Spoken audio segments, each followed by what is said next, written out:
Je voudrais maintenant approfondir la spécificité de la combinatoire. Bien le faire comprendre et clarifier cette question. On peut partir de choses concrètes qui sont les moyens expérimentaux. Les microscopes optiques ont un pouvoir séparateur de l'ordre de la dizaine de microns. Or, il se trouve que c'est à peu près la dimension des cellules vivantes les plus petites. Les cellules, la plupart du temps, sont plus grandes, de sorte que on a pu porter son attention sur ces cellules et essayer précisément d'appliquer à ce domaine la méthode de la science nomologique, c'est-à-dire de trouver les lois de fonctionnement de la cellule. J'y reviendrai dans la question suivante. C'est ce qu'on appelle la cytologie générale. Et puis, disons après la Seconde Guerre mondiale, sont apparus les microscopes électroniques qui permettent alors d'avoir un pouvoir séparateur de l'ordre de la dizaine d'angström.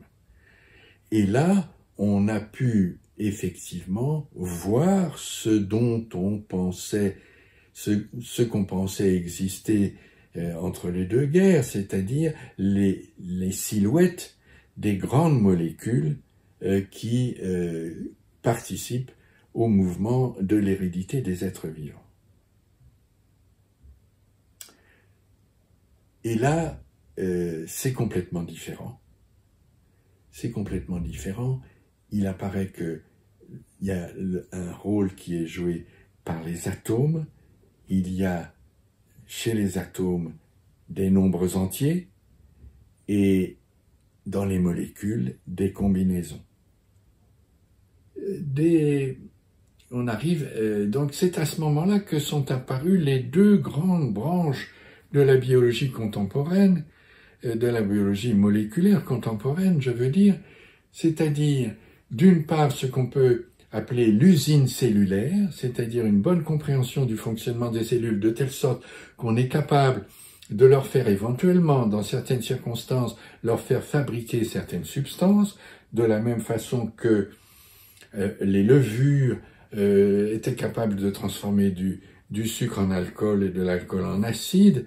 On a réussi à faire fabriquer donc par des bactéries des produits comme l'artémisinine, qui est un produit contre le paludisme, ou l'hydrocortisone, et d'autres produits encore. Ça, c'est ce qu'on peut appeler le courant de l'usine cellulaire. Et alors, il y a un autre courant qui quand même est très différent, qui consiste à ajouter ou à retrancher des segments à des ADN d'êtres vivants, c'est-à-dire de modifier, c'est de la biologie qui se focalise sur la modification de l'hérédité des êtres vivants. Alors là, on voit qu'évidemment, c'est complètement différent. C'est complètement différent, et là, c'est là qu'intervient véritablement la combinatoire. Alors, pour le faire comprendre, c'est un univers nouveau. C'est un univers sur lequel la pensée scientifique du XIXe siècle n'était pas concernée, adaptée. On peut prendre, pour le faire comprendre, un autre développement scientifique et le suivre historiquement, par comparaison. Par exemple, on peut prendre la question des intempéries. Les anciens ne comprenaient pas les intempéries. Et donc, comme ils ne comprenaient pas, ils ont fait intervenir des entités savantes, c'est-à-dire des dieux. Alors c'était Zeus pour le tonnerre, c'était Éole pour le vent, et c'était Poséidon pour les tempêtes. Au point que la légende nous dit que Agamemnon était prêt à sacrifier sa fille pour obtenir du vent pour ses bateaux. Et puis, ou dans d'autres civilisations, un certain nombre de régularités ont été repérées, des successions, des sortes de lois. On a dégagé des climats régionaux, climat continental, climat océanique. Et puis, vers le XVIIIe siècle,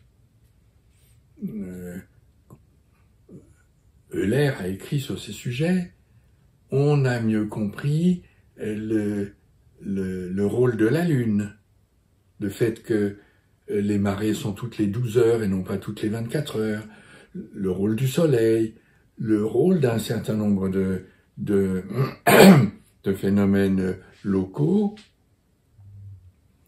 les savoirs des paysans, et puis, au XXe siècle, on a commencé à essayer de se servir des équations de la mécanique des fluides pour prévoir le temps. Il s'agit des équations de Navier-Stokes qui sont la représentation d'une dynamique sensible aux conditions initiales. Alors évidemment, c'est difficile. C'est difficile parce que ça diverge. Et donc, plus on avance dans la prévision lointaine, plus on s'éloigne de l'instant présent, et plus on s'éloigne de ce qui se passe véritablement. Ça, c'est une difficulté qui explique aussi la variété du temps qu'il fait. Alors, au XXe siècle, on a développé des méthodes numériques.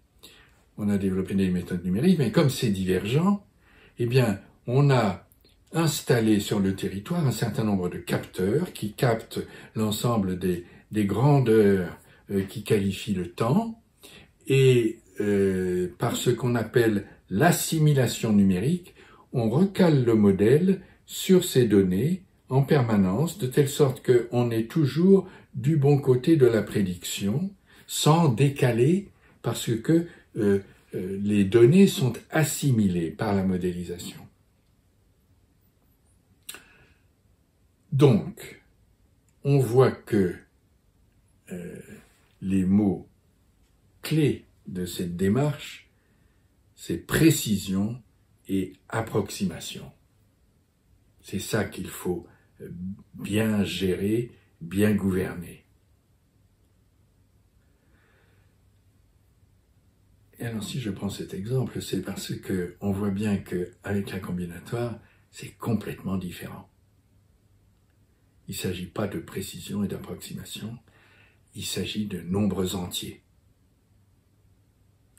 Il s'agit de nombres entiers qui viennent des valences des atomes et qui viennent de la configuration spatiale des molécules. Ce qui s'apparente à de la cristallisation. C'est dans l'espace, comme des cristaux, comme disait Schrödinger. Qu'est-ce que la vie? Des cristaux. De la même façon que les polyèdres réguliers des anciens étaient liés à des nombres entiers. Donc il s'agit de nombres entiers, et donc c'est là que on touche la nature complètement différente des sciences combinatoires. Le savoir et l'ignorance sont pas du tout placés dans la même direction, sont pas du tout relatives à des questions de précision ou d'approximation.